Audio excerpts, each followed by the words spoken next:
Hi, this video is for the Animal Artists Collective, a group that creates artwork every other month to promote positive messages for animal welfare and conservation efforts.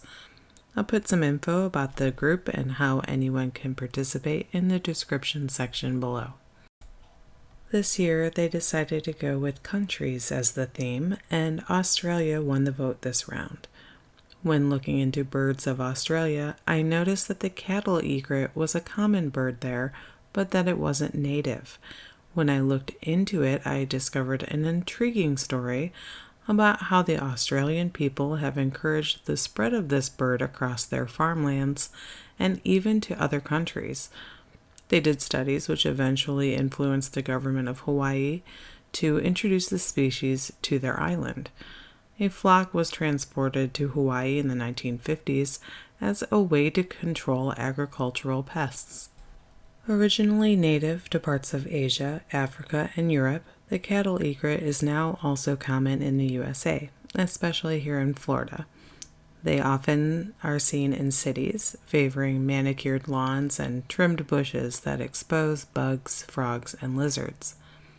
You can also find them on cow farms, since they like to follow cattle around to eat the insects that they kick up.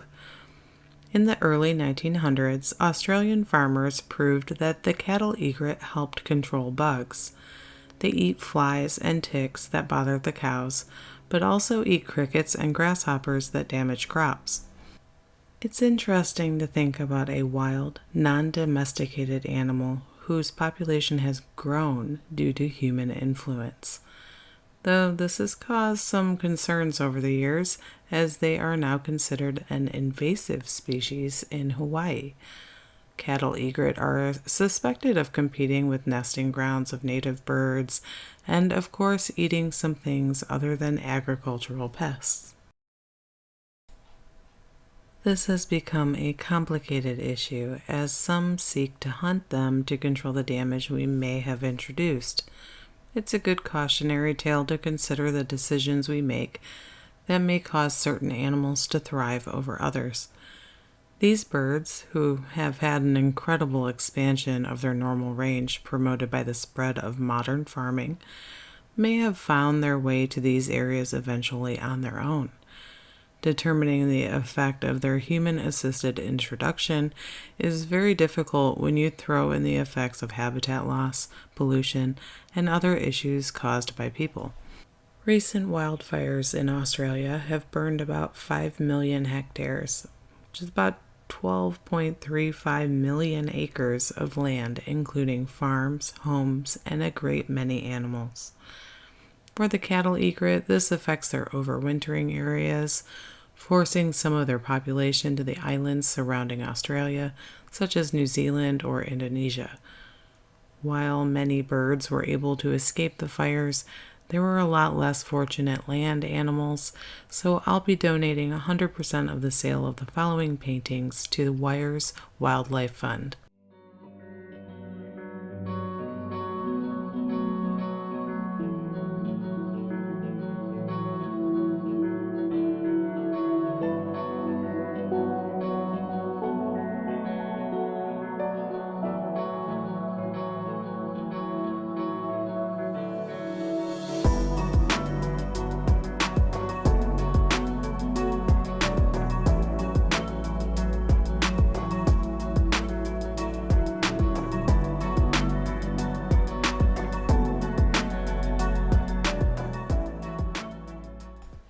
For the first painting, I was trying to recreate a bokeh photography effect where the background greenery is out of focus.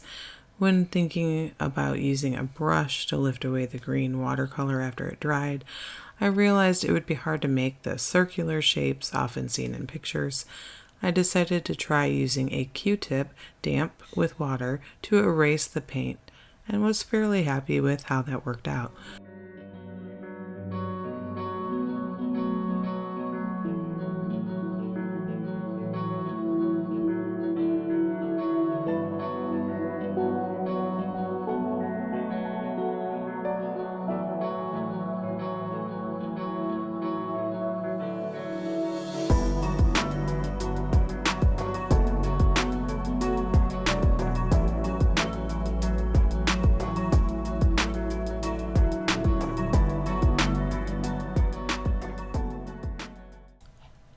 I really enjoyed working with Daniel Smith's Bloodstone Genuine. It's a warm-leaning granulating black mineral paint that I used for the shadow color.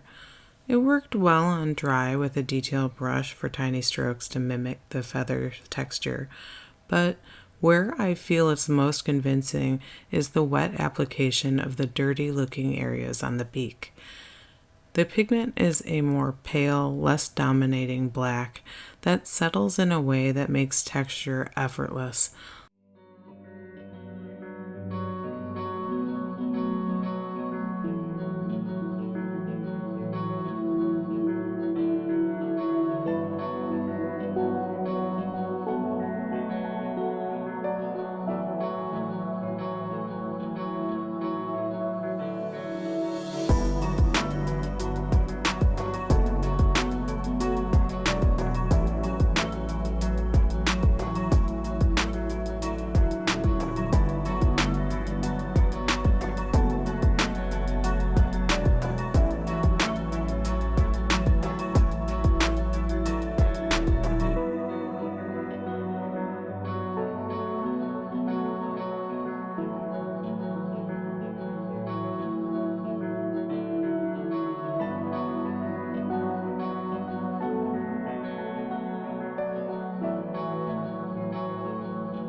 I only used 2 colors for the second painting, the first being Winsor & Newton's student grade Cotman Payne's Gray. The thing I love about this color is the same thing some people apparently hate. When I was picking up this color on Amazon, I noticed some low star rating reviews because this paint has extreme color separation and granulation. Not ideal if you were looking for a smooth, dark gray-blue color, but pretty awesome if you love interesting paints. It can be quite fun to play with in a really wet wash that promotes the separation of the blue and black pigments. It provided a nice dark background color to allow some decorative metallic designs to really stand out. I used the Coliro or Finetech brand watercolor named Arabic Gold. It's one of my favorite gold paints I've ever found since it's so sparkly and reflective. I'd love to know what your favorite paints are and if you're a fan of granulation texture. I also appreciate your feedback about my videos and thank you so much for watching. Happy painting!